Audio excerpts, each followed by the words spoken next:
Hmm. Okay, well, it might have to be an indoor kind of day. So, I've lived in Japan now for about 3 months, and it does feel like I live in Japan, right? The feeling of being on holiday and everything being new and exciting has largely passed, and I've had to settle into my new home. And so I had to start buying some creature comforts because it didn't feel like a home yet. It felt like a house. I got quite sick of sitting on the floor and being incredibly uncomfortable. Your feet go numb, you can't sit still. It's very difficult to sit on the floor at the kotatsu, which I'm sure I'll be doing more as the temperature has begun to drop. This chair was left by the previous occupant of this apartment, and it's broken. So I couldn't even use it, and I had to buy a new chair. And suitcases don't fold up, they don't get smaller. So they have to stay that size, and to be quite frank, I don't know where they're gonna go, other than staying there for 3 years. It's beautiful. I do pray that there is not an earthquake, because this monitor is precariously placed. But it gives me something to do on the evenings when there is nothing else. I've just realised the washing machine is going off. This is a bad time to record.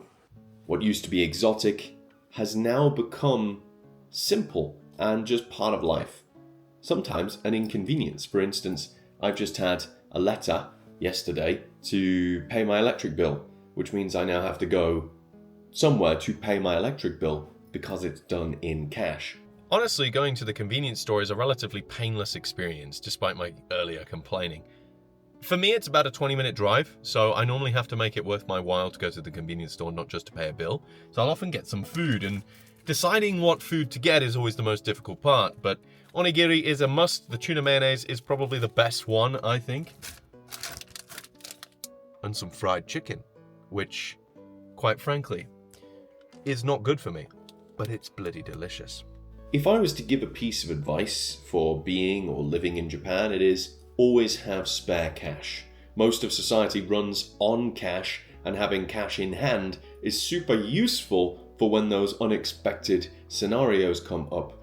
Oh, do you want to go here on Sunday? Well, yeah, I'd love to, but the bank is closed. And sure, convenience stores have ATMs, but there's a service charge for using an ATM that is not with your bank and for using it outside of regular hours. I've become less determined to get out every single weekend as well and to do something, because increasingly I'm finding myself tired from work or the regular everyday tough and rumble of life. And so I'm just a bit tired.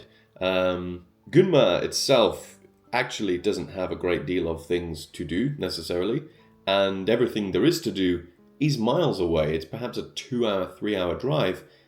And now that life feels more normal, doing a 2 or 3 hour drive does not seem that entertaining a way to spend my time on a weekend. There is an ungodly amount of cardboard in my house currently. And that is a job I do not want to deal with at this moment in time. The temperature has now started to drop as well. I find myself on a morning struggling to get out of the futon into the shower. The only thing that encourages me to do that is the fact that the shower will be warmer than the futon. And at the moment, I've only been using the blankets that they've left me in order to sleep, which is starting to become a little bit too cold. So I think today I'm going to need to go to a store to buy a duvet. Just arrived at Kynes, which is Japan's answer to every store in the UK. It has pretty much everything: clothes, food, like hardware, garden equipment, stationery, everything.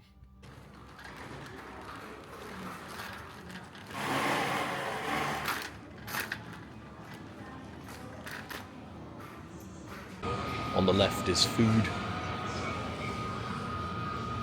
On the right is everything else. Okay, part of the problem is I don't actually know what I'm looking for. And if I find it, will I know that I've found it? Oh, thinking about it, I probably need something to put on the duvet, right? But I don't know what size of duvet. I hate being an adult. Okay, that looks like a duvet. Maybe. We can only but hope that this was the duvet section. This is 30,000 yen later, about 150 pounds. Whoops.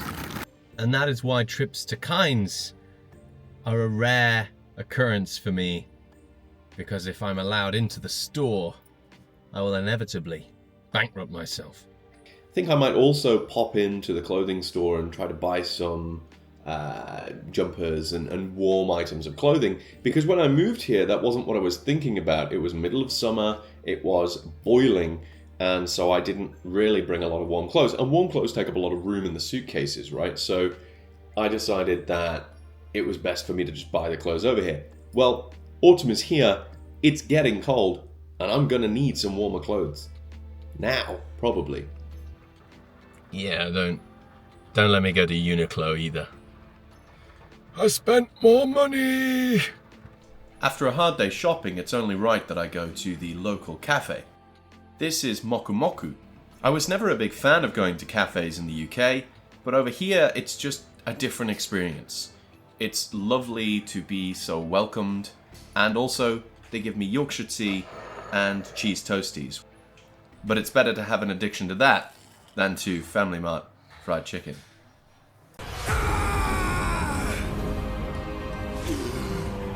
How does it feel to be helpless? How does it feel to know pain? Of course, some things never change, and every week I am still forced and subjected to the process of shaving my head, which is all fun and games, except that the razors that I use, well, I don't actually know how to throw them out. Bin processes over here are quite complicated, and unfortunately, I simply do not know how to get rid of the tools that I am using, which is a bit of a problem, really, when you think about it. And, you know, oh, that is cold. The other day, I missed my day for getting rid of my plastic bottles. And, well, now I have to live with them for a whole month. But this is good practice, looking like this, because Christmas is coming, and I am going to have to be Santa Claus. Before coming to Japan, I had a ban on eating sweets, processed sugars.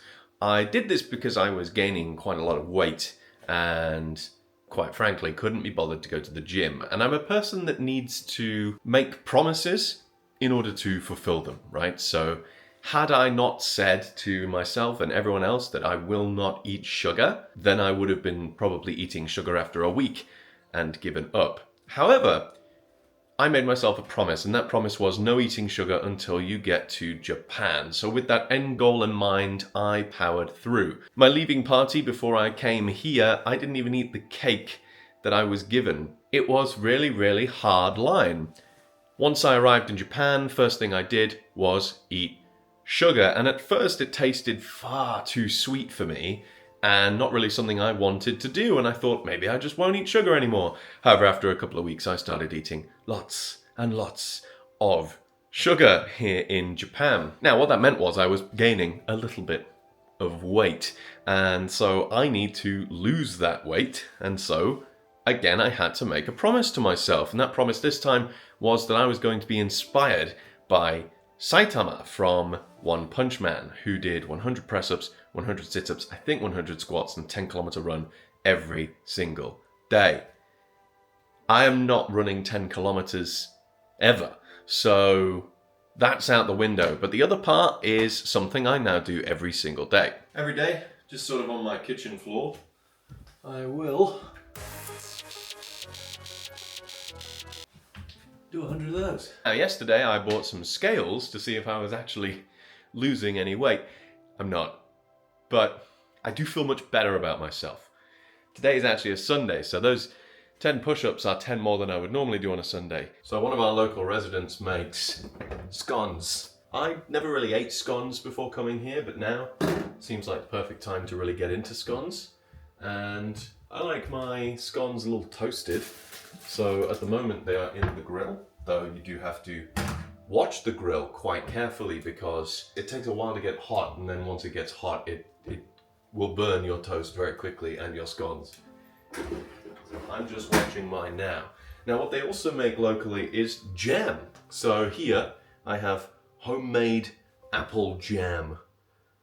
You'll see there it says dingo, which means apple. Yeah, I don't know where this is from, and I've never had apple jam before, but it is delicious. Perfectly toasted, as happens every time. A toasted scone with apple jam.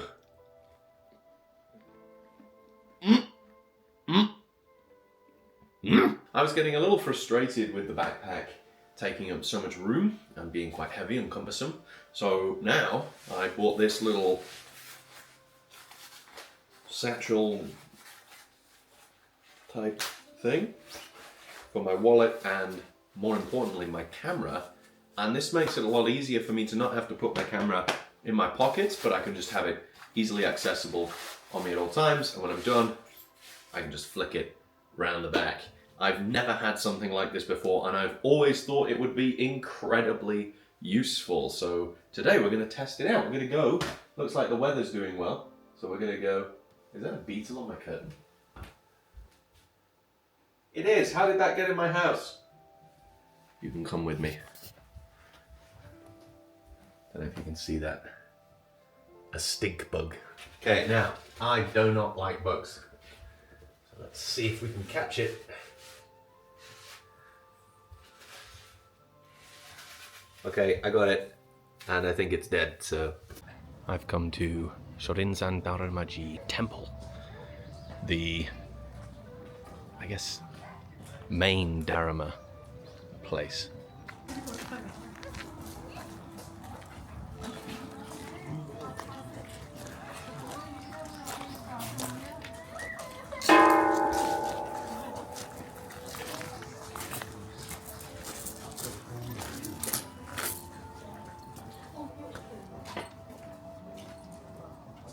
Really Daruma.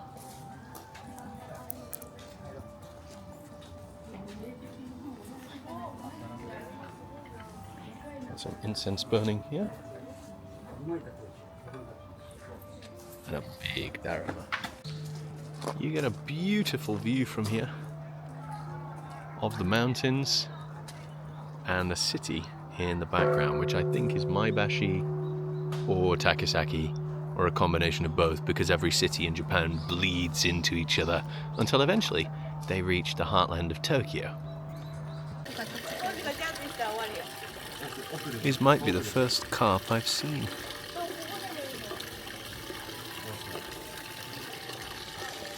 Here comes a bright orange one. Whoa, where'd he go?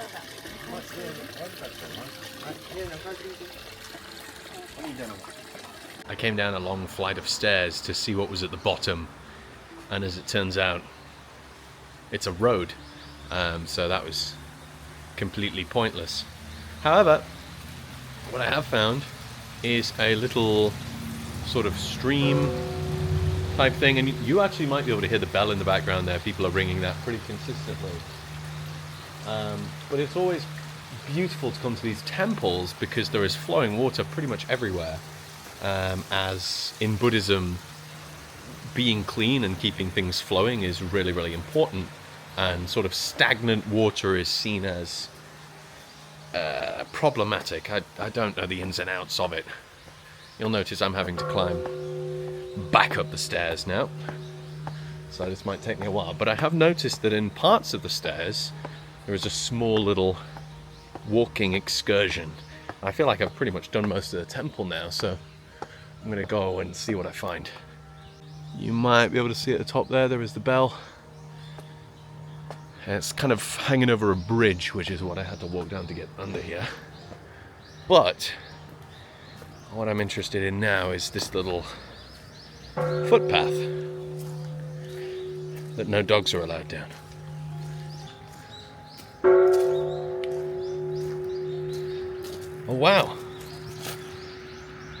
like a bench made of stone. Interesting. I bet sitting on that for a couple of hours will make anything go numb. So I was walking along and I looked left to this fairly unassuming scene. And what I found was a little cave. Man-made from the looks of things. Inside the little cave is a Buddha. Now, I wonder how long this guy's been in here. I wonder when they built this, if it's the same.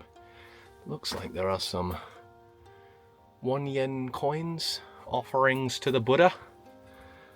So, I suppose I should probably put my own 1 yen coin down. It's actually a little damaged. Bosh. Thank you, Buddha. I often think that I should do more research before I make a video. Oh my god. Suzumebachi. It's a Asian hornet, as it might be called in English, but that is, oh my goodness, that was terrifying. They're so big. I hate bugs on the best of days, and they're massive. Anyway, as I was saying, I often think I should do more research before making a video, because you'll encounter something like this. What is it? It's a mound. It's a rock. There's an explanation here. Everything is in Japanese. Maybe give me 5 seconds. All right, according to Google Translate, this is what's called a tumulus, which is a burial mound. And it was built in the 6th century, but it was moved here as part of a landslide prevention strategy. So I'm assuming that it used to be in a place where landslides were more frequent, and so here it's a little bit safer, which is also why I assume there is a thing around the edge, maybe, to stop it from being damaged during landslides. But beyond that, as a history teacher, I should know more about this stuff before I talk about it. Starting to see some of the autumn colours here, and I don't think we tend to get red leaves in the UK. Everything seems to have fallen out by then, so this is absolutely stunning. What I've got from the Daruma temple is, of course, a daruma doll. The daruma representations of Dharma, which is where the name comes from in Buddhism, and basically the idea behind it is that once you find one you like, you purchase it. So I liked this one mostly because it was only Nisen-en, 2,000 yen, or about £10. But it's a decent size, so it makes for a good decoration in my house. And my house could do with a few more homely things, as I was saying only recently. So the idea is that Daruma has 2 blank eyes. And what you do is you entrust your wish to the Daruma by painting one of its pupils, which is what I'm going to do now. Once your dream has been achieved, you can fill the other pupil in. Now, I believe that Takasaki also has a festival of Daruma burning. Basically, once you have completed and fulfilled your wish, the Daruma is no longer needed, and so you take it to the Daruma burning to kind of effectively complete the life cycle of the Daruma doll. So that'll be interesting, but that's in the new year, when people are sort of getting new Daruma. I suppose you can see it as a bit of a New Year's resolution. So, I've got my Daruma here. I do have a calligraphy brush, and I have some ink here. Now, this is just cheap ink that you can buy from the store, but I think it should be good enough because I practiced a little bit of calligraphy when I first arrived, though I gotta say, I have not maintained that whatsoever. Now, I'm hoping the ink is fine and I don't need specific paint or anything, but it was just black, so I think that this will be fine. So, looking here at my Daruma doll, from the example on here, the opening of the Daruma's eyes, it looks like they've painted the left-hand eyeball. So, I'm just going to go in. It seems like it's a very round black spot. So we'll see what we can come up with here. Now, when you're entrusting your wish to the daruma, I don't know if you have to say it out loud. I don't know if you're supposed to keep it a secret. However, my wish is no secret. I wish to get N4, which is a level of Japanese ability according to Japanese standards. This is the least perfect circle in the world. That might take some refining. I might just go back over it a few times as well, just to make sure it's nice and dark. Okay, now a few things about daruma as well that you can do is that you can make daruma yourself, I believe. So they do classes and things. It's basically just paper mache, which is then painted. When I went to Takasaki Festival, they had massive daruma in their own styles. When I went today, I saw people painting these patterns around the edge of the face, which is not something that I was interested in doing today, but is something I'll probably do with my next daruma doll, as it does look like a bit of fun. But there you go, my dream is instilled into the daruma, and so hopefully when I get N4, I can fill in his other eyeball. Now I need to figure out where he's actually going to sit.